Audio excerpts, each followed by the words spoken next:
to it. And I can remember in particular walking into the club, onto the balcony, and Coach East by Paul Humphrey was on, and they were all giving this clap at the appropriate moment. It was just out of this world, to be honest. Every record had its own little kind of mottos of clapping that everybody seemed to know, you know, and when a bit came where you had to clap, you would literally see bang bang, it might be 2 claps or 3 claps, and then the hands would fly up in the air, and it was almost as if it had become this kind of ritual that everyone knew. And that was the thing about it, was that it became very communitarian in that sense, that people knew this is the bit of the record where we're allowed to clap twice. The balcony was held up with these big pillars which had mirrors on, didn't they?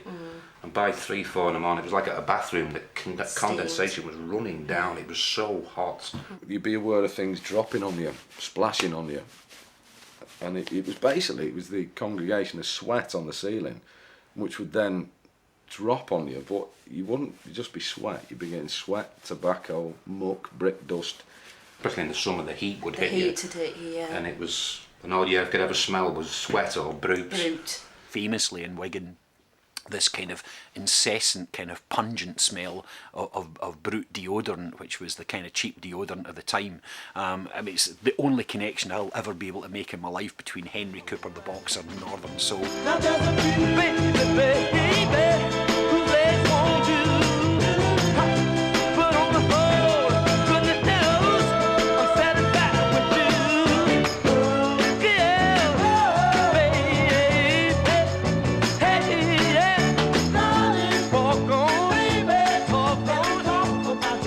One-upmanship anyway of DJs as well, which was a good feature of Northern Soul and at Wigan, that I've got this, nobody else has got it, and look how many people are dancing to it, and I'm the man who's playing it, you know, and that's what it's about, and it's still about that. Everybody wanted the latest or the newest sort of floor filler soul, but what a lot of DJs used to do was cover it up. They'd find this record, well I found it, so I put it on the disc, and they'd give it a new name. So what people used to do was, oh, this is a great record, I've got to go and find it. So they'd be reaching into these record boxes looking for this name, which wasn't even what the record was called. We used to go to the casino, far Steve said the music, and the fact was it was sort of elusive. We could not get all of the vast majority of this stuff, we couldn't get all of them.